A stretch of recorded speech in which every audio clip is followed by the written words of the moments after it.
really my message is, number one, it's not about being over fat. It's really about being under muscled. Mm-hmm. And number two, it's really to clear up this issue about protein, because, I trained at WashU. I did a 2-year fellowship in nutritional sciences, obesity medicine, and geriatrics. And it was so profound, the impact that body composition had on these patients. So I saw them when they were younger and obese, and then I saw the trajectory of their aging. I worked in a nursing home clinic, did a memory clinic. It was part of my fellowship. And it was really heartbreaking because these things are preventable.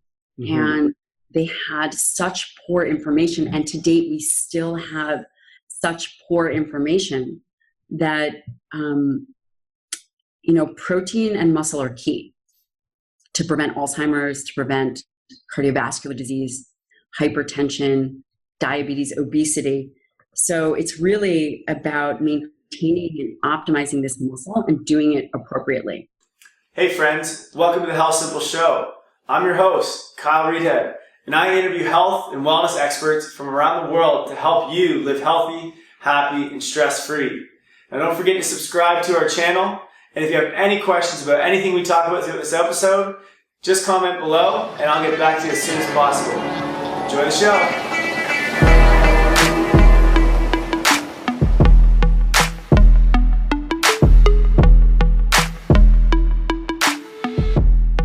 So today I'm joined with Dr. Gabrielle Lyon, who is a functional medicine physician who specializes in muscle-centric medicine. And I absolutely love this topic. Years ago when I started my sort of health and fitness journey, it was all about just trying to get bigger, trying to gain muscle, trying to get stronger, and didn't really matter about health at all. But that was sort of what got me going into that direction. But it turns out after listening to all your work, Gabrielle, that really muscle is a foundation of health. So very interested and super excited to talk about this, but welcome to the show today. Thank you so much for having me. Yeah. So kind of like my journey, I mean, muscle is usually thought of something that, just looks good and makes you stronger, but you have a completely different take on it. So why don't you kind of describe, one, why muscle is so important, and then two, what got you so interested in this topic? I think when we look at the overall health of our country and the world, everyone focuses on adiposity. So it's all about being over fat, being overweight, obesity, diabetes, and the factors that go along with it. But really, it's not about being overweight. That's a side effect. It's really about being under muscled. So muscle is the largest organ in the body, and it's the metabolic driver. So when you think about health and wellness, it's about keeping that organ healthy. We talk a lot about the heart and the lungs and the pancreas and the digestive tract. But when it comes to optimal functioning in life and longevity and the trajectory of aging, it's about that organ. So when we shift the conversation of being over fat to being under muscled, we can actually create cure. Yeah, cool. I love that idea of it. It's a little bit different, but I like that. And so what got you so interested? Why is this your kind of daily and life practice now? So I was really fortunate enough that when I was 17, I moved in with my godmother, who is Liz Lipsky, and she is one of the old timers. She would kill me if she heard me say that. But one of the old timers of nutritional sciences and functional medicine. So really bringing more alternative medicine, gut healing to the masses. And that was actually even before Mark Hyman. So she's a little bit older. Again. Wow, just roasted her. Yeah. But that education at 17, I lived with her and she saw patients out of her home and she had a private practice. And I began to learn and see this revolving door of people with cancer, obesity, really significant health issues over the period of time become better, purely with the modality of using food as medicine. Wow. And that changed the trajectory of my life and also my perspective. I was also really into working out. Yeah. And, I had been a soccer player, sprinter, did all these athletics. And then when I went to college, I trained under Dr. Donald Layman, who anyone in science who reads protein knows that he is the godfather of protein metabolism. And that really shaped, we learn from our mentors, a perspective, and we learn a framework for thinking. And he always said, you have to ask the right questions. So tying that back to it's about being under muscled rather than over fat. In order to create change, we have to ask the right questions. Mm-hmm. And one of the right questions was, how is this metabolic organ, how is this piece fit into overall health? And I became obsessed, right? Anyone who is good at anything, it's no longer a job, it's really a passion. Yeah. And I was training for Fitness America and doing fitness competitions and doing research and seeing people that were training because all the studies involved exercise. That's awesome. You've been very fortunate to have the right people to kind of guide you and get you into the right mindset. That's totally awesome. What is it about muscle that that is so good for you? Why does having muscle on your body, why does that improve your health? Can you kind of explain that? Yeah.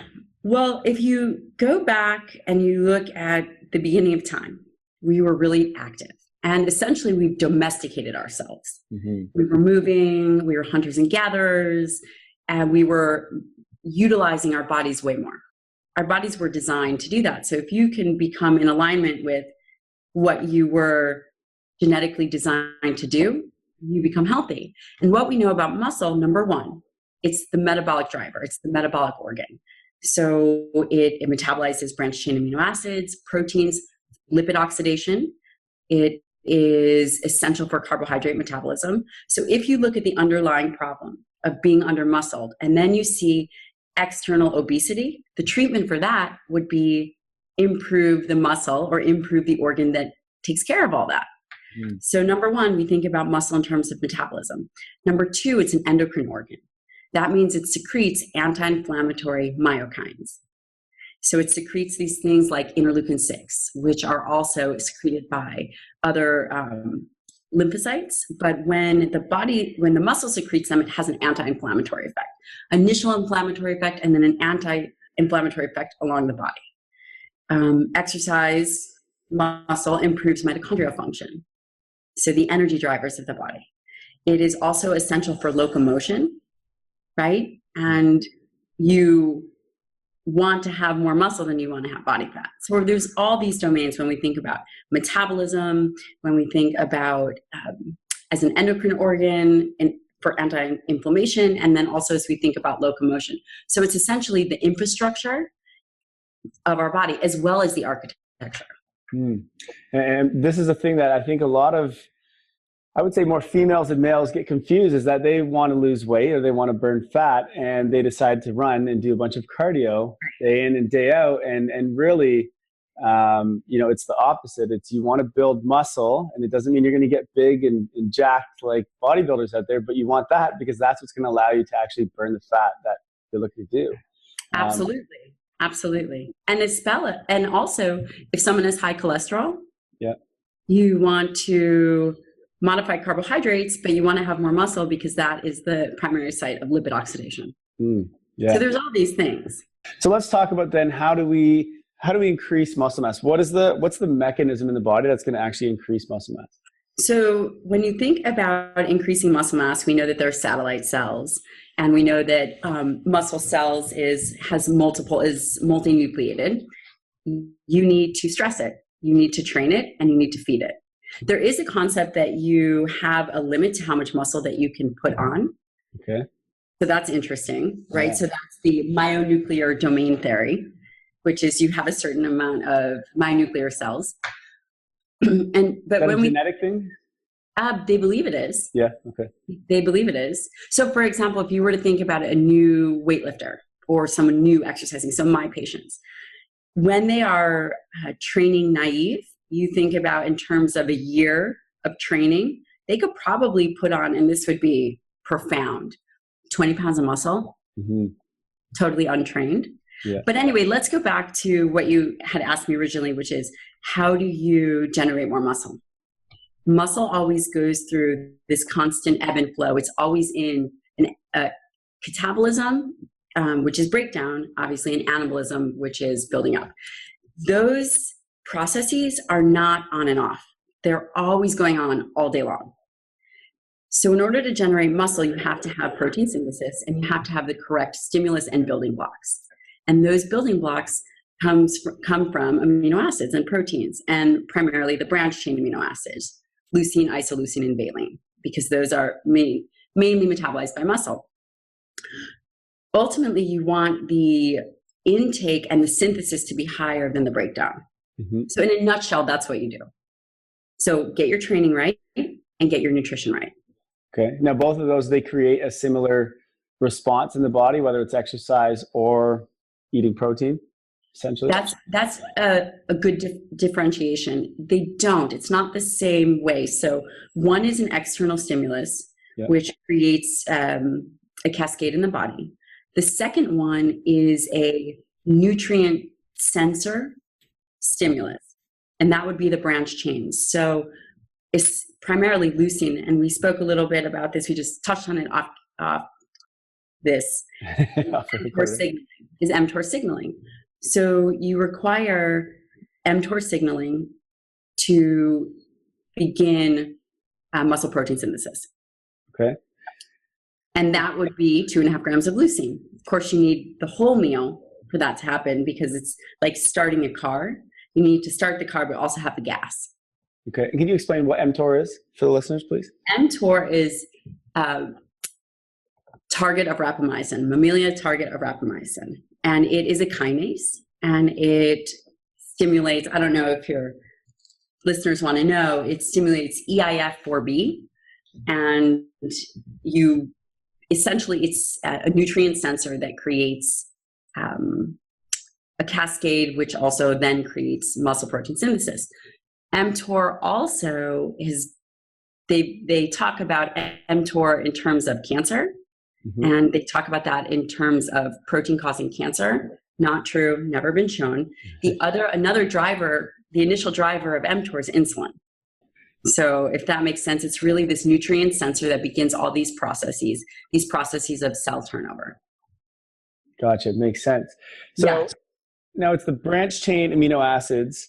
Do the other amino acids then still play a role? Is it important to make sure we're getting all the amino acids, we're getting complete proteins in our diet? Or is the focus then on branched chain amino acids for muscle building? For muscle building, you need everything. The key to that are the branched chains. And then the key to mTOR stimulus is leucine. Okay. You require all the amino acids. It goes back to that car analogy. It's turning the key, having the engine go, but not having any gas. Okay. So you do require the full range of amino acids for muscle protein synthesis. But mTOR in particular, and when you talk about this, and if you relate it back to how it's applicable, how someone could take that into application, they need around 30 to 40 grams of protein per meal of a high quality protein. Okay. So it's essentially not a protein requirement, it's an amino acid requirement that generates different processes in the body. Okay, now to get the stimulus, is it a threshold of 30 to 40 grams of protein, or is it kind of a scale? So with mTOR, we know that it's about, depending on age, about 2.5 grams to get the stimulus to put you in that muscle protein synthesis. Because we talked about that there's always a balance going on. Yeah. And you want to push it into muscle protein synthesis, which doesn't, they don't show that it directly correlates to laying down muscle, or they don't show that you have muscle protein synthesis, you turn over this process and then you gain muscle. It's likely a period of time. So it's your daily meal choices with resistance training over a period of time. Okay. Makes sense. Okay. So the most common question when it comes to protein, how much protein does someone need to eat in a day if they want to gain muscle? To gain muscle, I would say 2.4 grams per kilogram. Okay. Per body weight. And then if you scale that one step back, it's really based on a meal distribution, a timing distribution. It's a bolus load. So you need 30 grams of protein to begin that muscle protein synthesis at one time, as opposed to I'm going to sip a protein shake, and then you then remain sub-threshold the whole time. Okay. So you typically see in the fitness industry that you want to have smaller meals and you want to have 5 to 6 meals throughout the day. Well, likely that's not going to be enough to hit the threshold. So are you saying then you want bigger meals and maybe 3 meals a day or a smaller amount of meals? 3 to 4 meals a day, correct. It's interesting. And then when you think about the age group, that's a really important concept. Okay. Typically, bodybuilders are younger, in their 20s. That becomes, that external focus. You said when you were younger, you're really into bodybuilding. And it's really important to differentiate that there is an age difference and a change in terms of protein requirement and stimulus requirement as you age. Okay. When you are younger and you are in your 20s, you can pretty much do whatever you want. You'll get lean, you'll build muscle, you could be eating probably hot dogs and whatever and get lean. So these small frequent meals have less of an impact in terms of, let me rephrase that. The small frequent meals may stimulate protein turnover because when you're younger, you need, say, 1.8 grams of leucine. So it can work. And if you're training a lot, that's the other stimulus of muscle protein synthesis. Mm-hmm. As you age, 30s, maybe mid to late 30s, 40s, while most of the studies are not done in that age, we do know that the body becomes more anabolically resistant to protein, which is really essential to understand because you have to alter how you eat with the changing internal milieu of your body. Mm-hmm. So in your late 30s, 40s, the data, like I'd mentioned before, is typically older. But we know that you then require 2.5 grams or even more of leucine, maybe not more when you're in your 30s and 40s, but we live in an age where people are much more sedentary, testosterone is lower, hormones are a little out of whack, digestion is also out of whack. Mm-hmm. We know that they need an increased stimulus, an increased amount. So 30 to 40 grams of protein is safe in terms of getting that stimulus response. So as you age, you actually want to eat more. Correct. It's actually essential. Really? It's essential. Wow, which is typically the opposite of what you're going to see. Right. That's very interesting. So here's a question. If leucine is the most important, if you can't get, let's say, 30 grams of protein, can you just supplement branched-chain amino acids with whatever meal you're eating? And is that going to stimulate muscle protein synthesis? So you can. Yeah. You have to have a good foundation. I wouldn't say have it with your salad, but I would say have it with a lower quality protein. Say, for example, you eat beans or soy or some kind of plant-based protein, hemp, mm-hmm. or rice-based protein. You add in the branched-chain amino acids, and so then you can bring that ratio up. And I don't have a tremendous amount of vegan or vegetarian clientele or patients that come to me, but those that do, that's where we start. With branched chains? We do. Okay. So if you're eating a lot of plant-based proteins versus animal-based proteins, that's when you're going to want to bring in the supplementation typically? Yes. And I'm not inherently against plant-based proteins. What I think is really important to differentiate is when you look at a label and you drink a shake that is hemp protein, there's a lot of confusion. The hemp protein may say 30 grams, but the amino acid profile is vastly different than, say, whey. Mm-hmm. So essentially, you look at the label and you cut it in half. So instead of hemp actually having 30, it's 15. And that's really essential because I think that there's a lot of confusion and a lot of push towards plant-based proteins. Yeah. Mm-hmm. And that can be incredibly detrimental as you age. Not understanding that concept. So for your parents or any of the listeners' parents or anyone that's aging, it's incredibly detrimental to long-term muscle health because they're already anabolically resistant. Mm-hmm. So do you recommend whey protein? Is that your top pick out of all the different types? It is, yeah. As long as you can tolerate it and it's not inflammatory. Yeah. Also, they do have rice pea blends that have the correct amount of amino acids.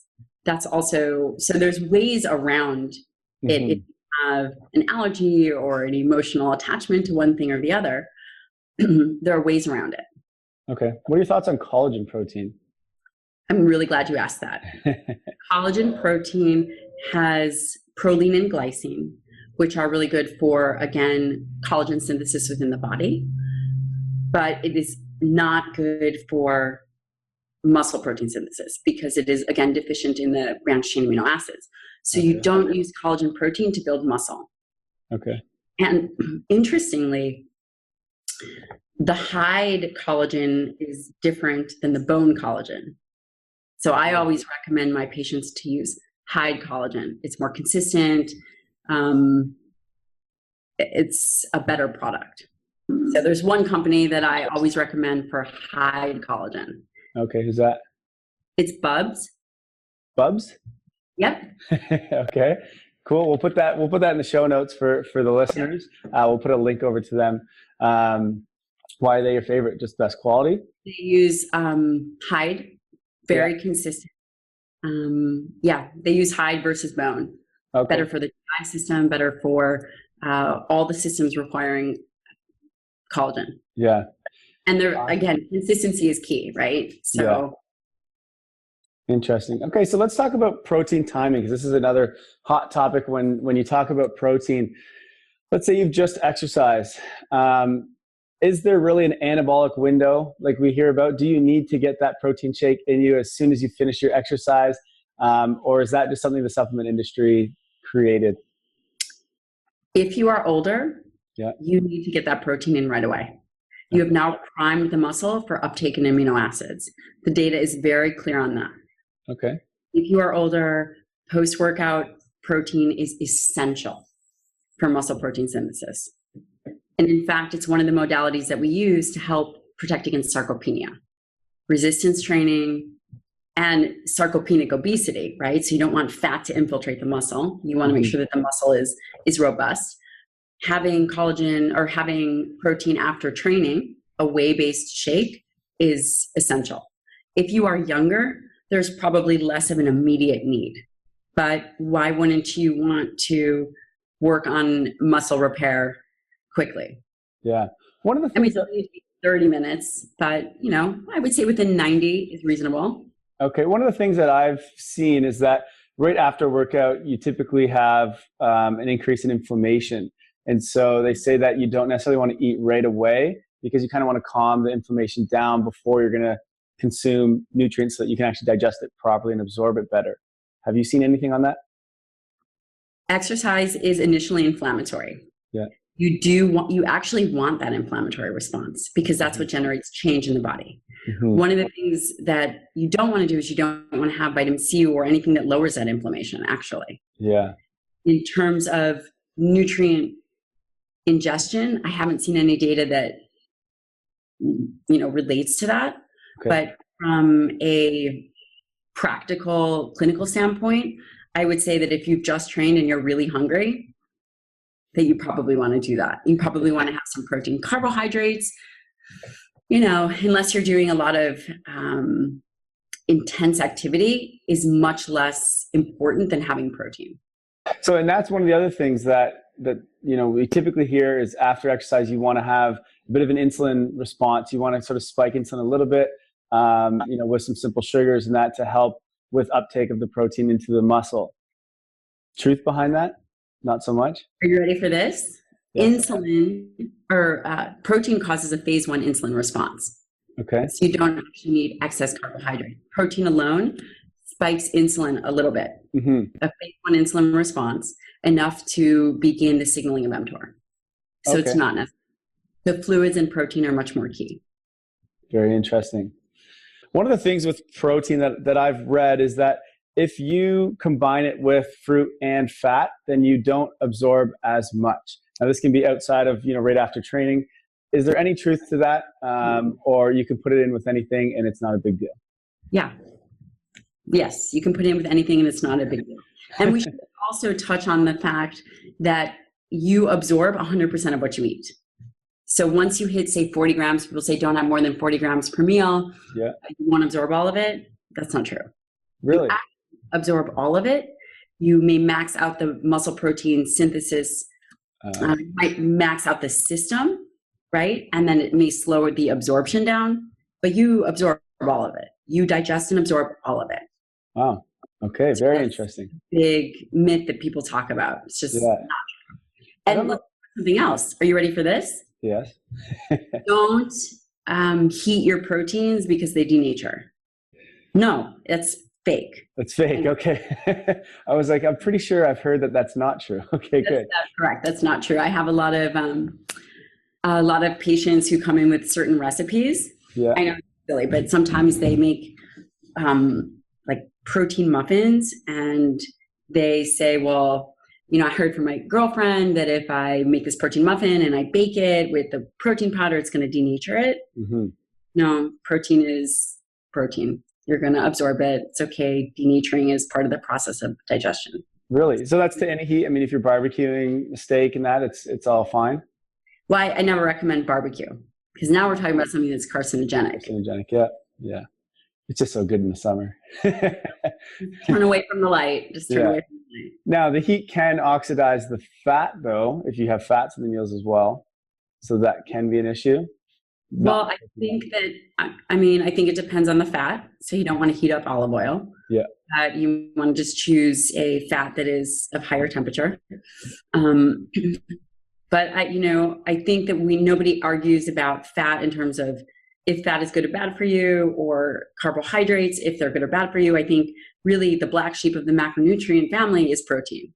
Mm-hmm. Everyone it's very emotional for people, and it really skews their ability to make a good decision in terms of plant versus animal and things of this nature. And is too much protein bad for me? Protein has been shown to increase kidney function if you have healthy kidneys. Protein is been shown to improve bone density, right? Because bone is made from protein. Mm-hmm. There's all sorts of myths out there surrounding protein. And I think that really my message is, number one, it's not about being over fat. It's really about being under muscled. Mm-hmm. And number two, it's really to clear up this issue about protein. Because, I trained at WashU. I did a 2-year fellowship in nutritional sciences, obesity medicine, and geriatrics. And it was so profound, the impact that body composition had on these patients. So I saw them when they were younger and obese, and then I saw the trajectory of their aging. I worked in a nursing home clinic, did a memory clinic. It was part of my fellowship. And it was really heartbreaking because these things are preventable. Mm-hmm. And they had such poor information. And to date, we still have such poor information that, protein and muscle are key to prevent Alzheimer's, to prevent cardiovascular disease, hypertension, diabetes, obesity. So it's really about maintaining and optimizing this muscle and doing it appropriately. Mm-hmm. You can't get your protein from quinoa. You shouldn't be doing, I don't want to knock Pilates, but I don't consider that exercise. You need to be doing what the body was designed to do, which is lift weights, mm-hmm. right? And really understanding that at, our age, and then advancing that and taking that to our parents. And then as we age, then working hard enough to create a stimulus and changing our nutrition as we know it as we age. For me, I'm at a minimum of, my patients are at a minimum of 100 to 120 grams of protein a day. Wow. 90 is to just maintain what they have, but who wants to live in a way that is just maintenance? Yeah.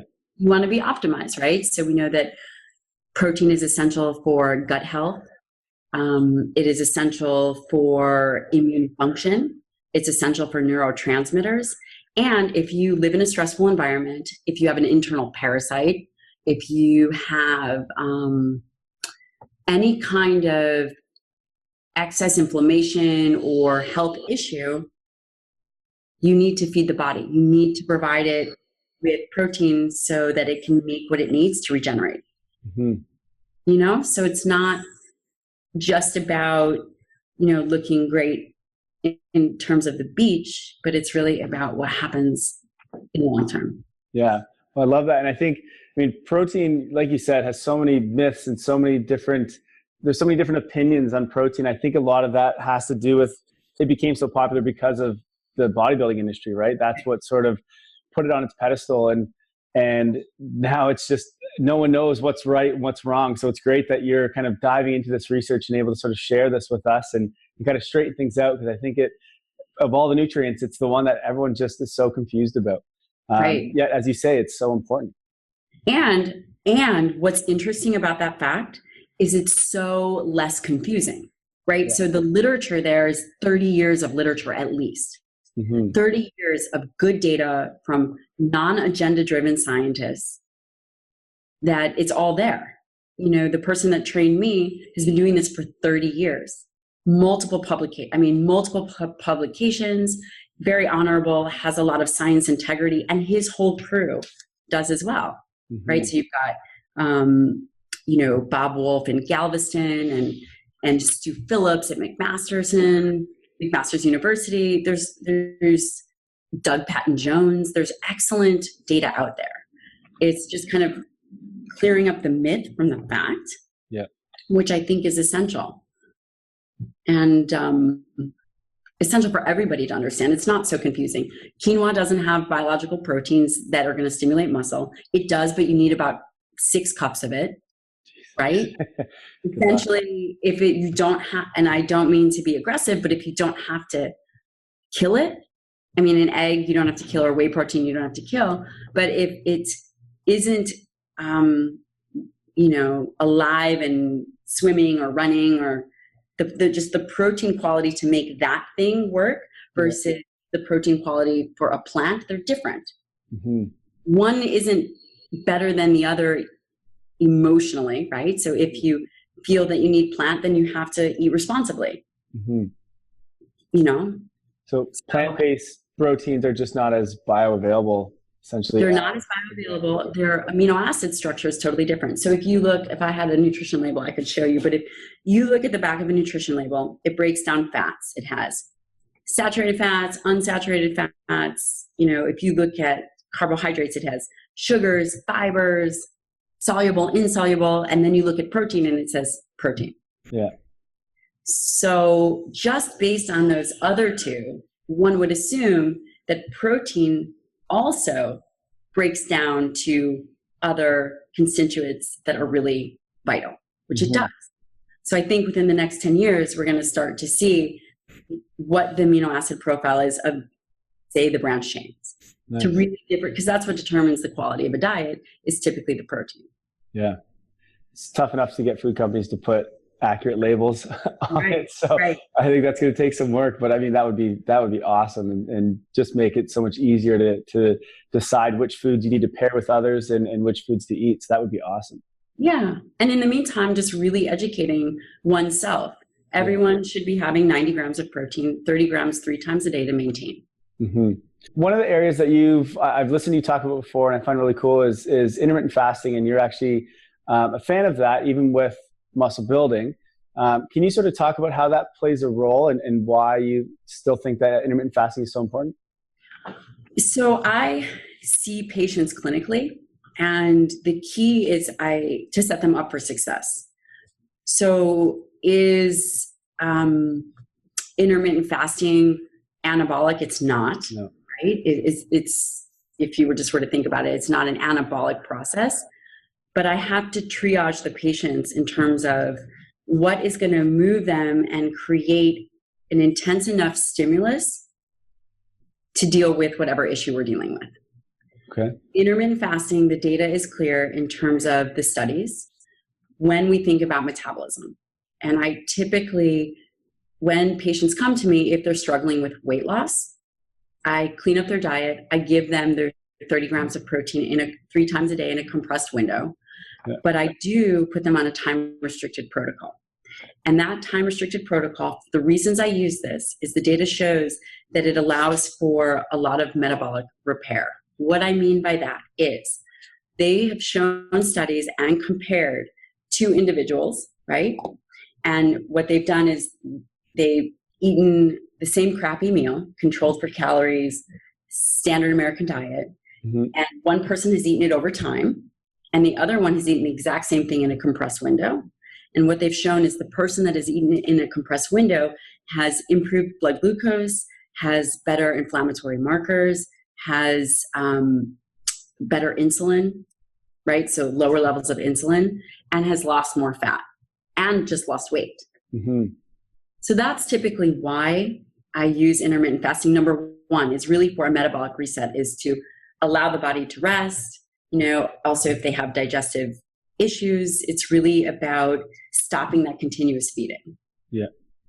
Okay, now let's go to we did a lot about diet and about protein, but the other side of it is exercise, right? This is the other way to stimulate muscle protein to this. So why don't we jump on that? Obviously, as you mentioned, we need to lift weights. Is there a better time that we should be doing this? Especially, let's say we're intermittent fasting. Do you recommend lifting weights while fasting, or do you want to be fed first and then get into the gym? Well, if you are fasting, I do recommend, and you can handle it, I recommend lifting weights, because if we talk about the two ways to stimulate tissue, you can overcome, listen, again, I haven't seen the data, but from my clinical practice, what I've seen, that if you are lifting weights and you are lifting heavy enough, you can counteract that balance of fasting because you are stimulating that tissue. So all my people lift weights. All my patients lift weights in my clinical practice and when they're fasting. Nice. Yeah. I mean, when I first started fasting, I've been doing it for a while now. I know I went into the gym and tried to work out and I almost passed out a few times, but then it literally after like 3 or 4 days of doing it, it was just it just came natural. It was like my body just adapted and was able to start lifting at higher intensities. So it became a lot easier for me. It just took a bit of time. I think a bit of a transition period to get there. There's something I want to mention about fasting is the men that I've seen that do keto and fast, that they have a honeymoon period and then it drops their testosterone and thyroid. So I never put people on prolonged fasts. I never make it part of their lifestyle for an everyday thing, because I've seen too many individuals that have, again, dropped their free testosterone, increased their reverse T3, which, blocks the receptors for free T3, and lowered all their thyroid numbers. So more of a cyclical thing where you put them on it for a little bit, use it as a tool to kind of repair the gut or repair whatever it is, and then get them back into eating again. Yes. And the same with ketogenesis. Yeah. From what I've seen, again, in my clinical practice, those that are ketogenic for long periods of time all have lower testosterone. Really? Wow. Interesting. Sorry, guys, but this is, and again, this is not necessarily data-driven. This is from seeing hundreds of patients and seeing what happens to them. Yeah. And so this is for most of your patients. So you wouldn't put them on a ketogenic diet to build muscle. Can you still build muscle on a ketogenic diet? Have you seen that? I don't. So I don't utilize that typically in my practice because I've seen too many negative effects on patients. Okay. So I don't typically use that. That's not something that I implement. Yeah. I'm sure you can build muscle based on the science behind, it's muscle sparing. Ketogenic diets are muscle sparing. Yeah. So you can build muscle, but from my practice, it's not something that I feel best suits my patients. Okay. Makes sense. Now, and especially women, by the way. Especially women? Especially women. Women do well for about 3 to 4 weeks on a ketogenic diet and have incredible rebound. Yeah. Really? Okay. Interesting. Now, if we're talking exercise, of course, we want to do resistance training. Is there room for cardio as well, or does this actually inhibit your ability to stimulate and build muscle? So you have to think about muscle in terms of mitochondria as well as just strength and putting on muscle. They should incorporate both. All my patients incorporate both. I use a lot of high intensity interval training. I start them at 2 to 3 times a week, right? We know that it has benefits in terms of metabolic markers. Yep. You're not chronically pushing up their cortisol. You're not having them spend hours at the gym or doing those things. But I will say, that you've worked hard enough when at least one time in your workout you want to quit. Yeah. If you don't want to quit at least one time, that the effort is probably not there. I talk a lot about effort and really being intention driven when you go to train. Mm-hmm. Mm-hmm. And that really makes a huge difference when I run into some of the patients at the gym and I see them training and then I see them in the office and they say, well, I'm really just not making the changes that I want to see in my body. I know the reason why. Yeah. Going through the motions doesn't count. Yeah, exactly. That's one thing, and especially in such a stressful, busy world that we all live in. We go into the gym and you continue to answer emails and that on your phone and kind of think about work or think about whatever it is. And one thing I've really started doing when I get into the gym is just kind of, I'll even sort of meditate for a couple of minutes, just sitting in there in the squat rack and just kind of think, okay, why am I here? What is my purpose of being here? And really try to drive that mindset that I'm here for this 45 minutes or an hour, whatever it is. So put my mind here, do what I'm supposed to do. Don't be thinking about other things. And it completely changed the way that I'm lifting and the amount that I'm able to lift. And it's just made my sessions in the gym so much better is just that kind of mindset transition. And I think that that's incredible and incredibly important. Everyone should have a couple phrases that they say to themselves, and then a couple things that they also say to themselves when they're ready to give up or to stoke that fire. Yeah. Because you only have that training session, that doesn't come back. And who you become are based on your habits daily.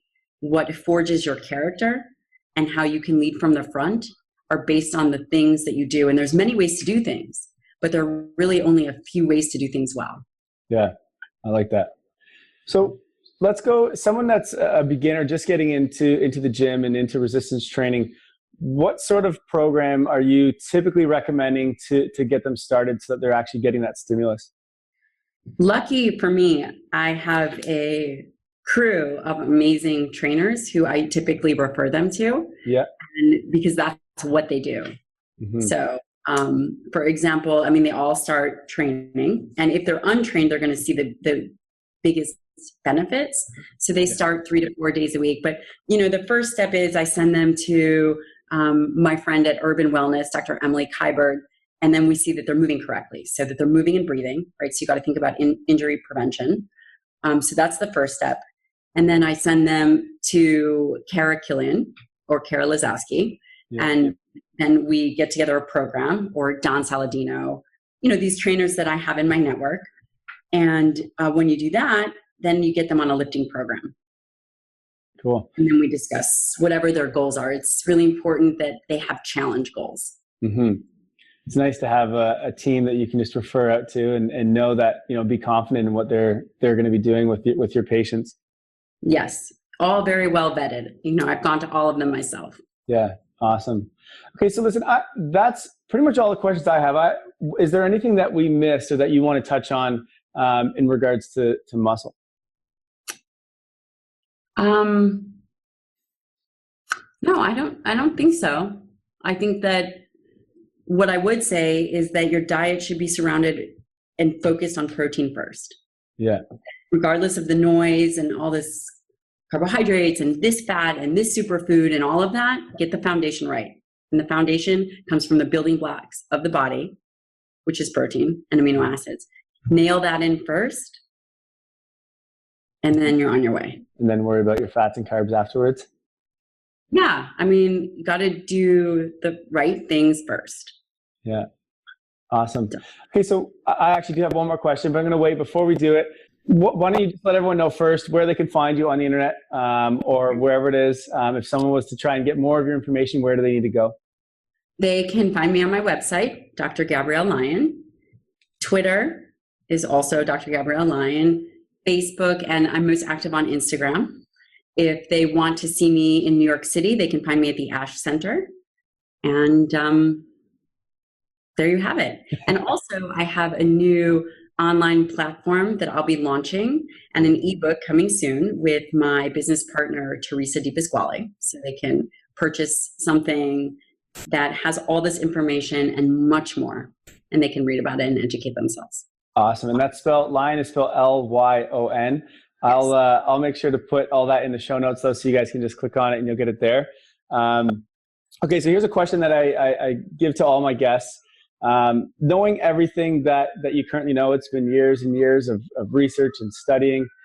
If you were to restart and start it all over again and lose all that, what would be the one thing you would want to tell yourself for your new coming health journey?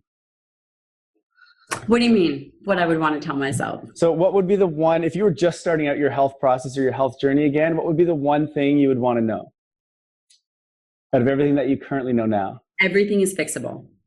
I like that. Everything is fixable. I like that. Okay, cool. Awesome. Well, listen, Gabrielle, I really appreciate you coming on here and sharing this information. I think protein and muscle is a super interesting topic for me. And I mean, there's a lot of inconsistency, so it's nice to have someone to come in and just sort of clear all that up.